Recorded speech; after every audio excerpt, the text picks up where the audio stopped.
काय तुमचं UPI account fridge होऊ शकतं का? 2026 नियम माहीत नसतील तर एका साध्या चुकीमुळे तुम्हाला इन्कम टॅक्सची नोटीस येऊ शकते. UPI वरून 5 लाखांचे ट्रान्झॅक्शन? हो, हे शक्य आहे. पण सावधान, नवीन लिमिट सोबत टॅक्सचे नियमही बदलले आहेत. तुमची एक चूक तुम्हाला महागात पडू शकते. तुमच्या फोनमधील UPI फक्त पैसे पाठवण्यासाठी नाही, तर आता टॅक्स विभागाच्या नजरेत येण्यासाठीही कारणीभूत ठरू शकतं. 2026 हे नवीन नियम समजून घेतल्याशिवाय एकही व्यवहार करू नका.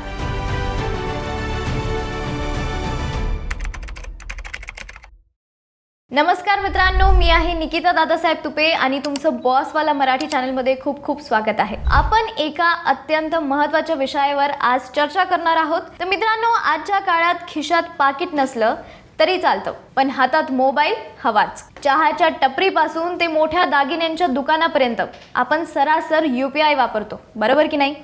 UPI मुळे आयुष्य सोपे झाले आहे यात शंका नाही. तितकेच ते जोखमीचेही होऊ शकते. आजच्या सत्रात आपण 2026 मधील नवीन UPI मर्यादा पाहणार आहोत आणि सर्वात महत्त्वाचे म्हणजे तुम्ही या मर्यादात कसे राहू शकता जेणेकरून तुम्हाला टॅक्स विभागाकडून कोणतीही नोटीस येणार नाही.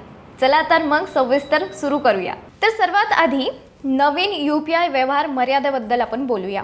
जर कोणी गुंतवणूक म्हणजे इन्व्हेस्टमेंट्स, विमा म्हणजे इन्शुरन्स, GST, इन्कम टॅक्स किंवा कर्जाचे हप्ते म्हणजे लोन EMIs भरत असाल तर प्रति व्यवहार मर्यादा 5 लाख आहे आणि 24 तासांची मर्यादा 10 लाख आहे. जर तुम्ही तुमच्या क्रेडिट कार्डचे बिल भरत असाल तर तुम्ही UPI द्वारे 5 लाखापर्यंत पेमेंट करू शकता, ज्याची दैनिक मर्यादा 6 लाख आहे. सामान्य UPI ट्रान्सफरसाठी मर्यादा वाढवून 2 लाख करण्यात आली आहे. मात्र नियमित बदल्यांसाठी म्हणजे रेग्युलर ट्रान्सफर्स अजूनही 1 लाख प्रति दिवसाची मर्यादा लागू आहे. दुसरं म्हणजे कूलिंग पिरियड लक्षात ठेवा. जर तुम्ही नवीन UPI ID सक्रिय केला तर तुम्ही पहिल्या 24 तासात फक्त 5,000 रुपयेपर्यंतच व्यवहार करू शकता. पुढे आपण UPI आणि रोख व्यवहारांबद्दल बोलूया. प्राप्तिकर कायद्याच्या कलम तुम्ही 20,000 किंवा त्याहूनही अधिक रकमेचे कर्ज रोखीने स्वीकारू किंवा परत करू शकत नाही.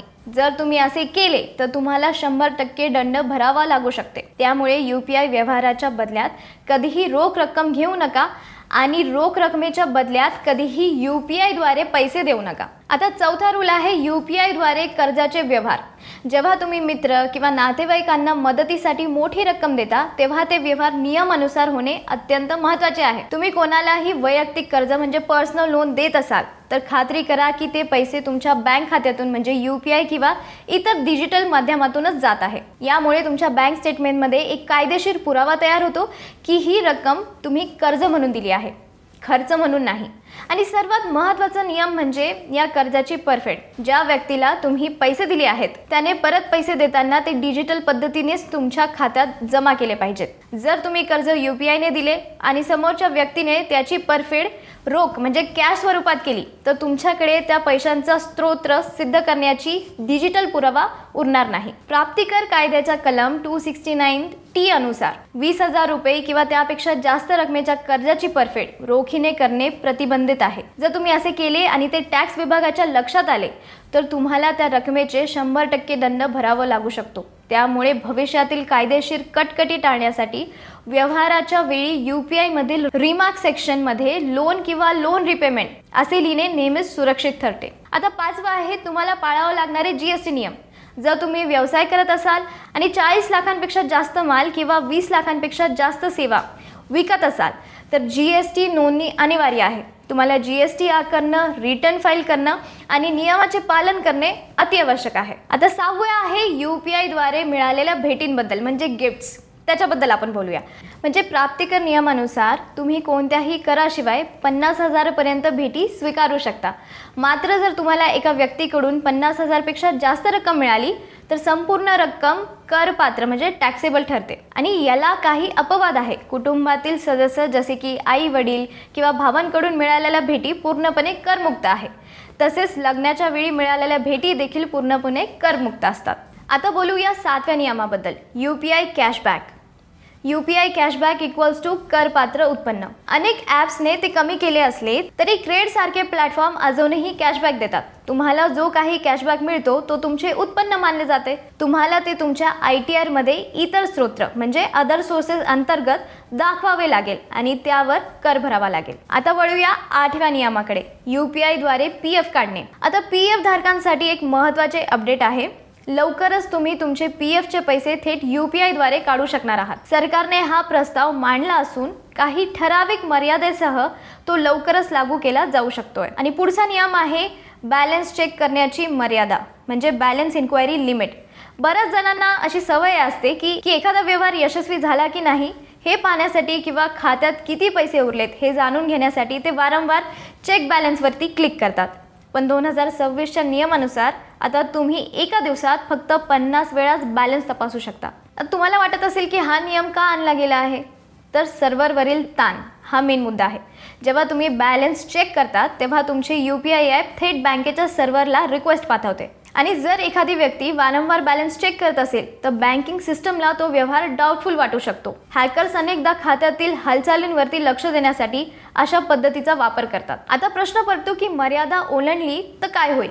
जर तुम्ही एका दिवसात 50 पेक्षा जास्त वेळा बॅलन्स चेक करण्याचा प्रयत्न केला तर एक म्हणजे तुमचे UPI ॲप तुम्हाला लिमिट एक्सिडेड असा ऑप्शन दाखवेल. दुसरा म्हणजे पुढच्या 24 तासांसाठी तुमचे बॅलन्स चेक करण्याची सुविधा तात्पुरती बंद केली जाऊ शकते. आणि तिसरं म्हणजे काही प्रकरणांमध्ये सतत प्रयत्नामुळे सुरक्षिततेच्या कारणास्तव तुमचं UPI ट्रान्झॅक्शनही काही काळासाठी रोखले जाऊ शकतात. आता एक उदाहरण समजून घ्या. गोंधळ टाळा. समजा तुम्ही एका दुकानदाराला 500 रुपये पाठवले, तुमच्या खात्यातून पैसे कट झाले पण दुकानदाराला मेसेज आला नाही. दर 2 मिनिटाला बॅलन्स चेक करतात. जर तुम्ही असे 50 वेळा केले तर तुमचे बॅलन्स चेक करण्यासाठी सोय बंद होईल. आता एक स्मार्ट टिप मी तुम्हाला देते.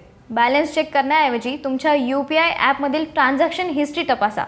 तिथे व्यवहार सक्सेस दिसत असेल तर वारंवार बॅलन्स चेक करण्याची गरज नाही. तसेच बँकेकडून येणाऱ्या SMS कडे लक्ष द्या. यातही उरलेला बॅलन्स दिलेला असतो. त्यामुळे तुमच्या बँक सर्व्हरवरती ताण येणार नाही आणि तुमची सुविधाही सुरळीत सुरू होऊ शकते. आता 10वा पॉईंट आहे UPI ID निष्क्रिय करण्याचा नियम. तसेच जर तुमचा मोबाईल नंबर 12 महिने निष्क्रिय राहिला आणि तुम्ही UPI वापरले नाही तर तुमचा UPI ID निष्क्रिय म्हणजे डिॲक्टिवेट केला जाईल. आता सुरक्षित राहण्यासाठी मी काही तुम्हाला टिप्स देते. पहिला म्हणजे तुमचे फंड वेगळे ठेवा. फक्त UPI व्यवहारांसाठी एक स्वतंत्र बँक खाते उघडा आणि त्यात कमी शिल्लक ठेवा. तुमचे मुख्य खाते कधीही लिंक करू नका. अगदी 100 रुपये किंवा 500 रुपयाची छोटी फसवणूक देखील तुमचे पूर्ण खाते फ्रीज करू शकते.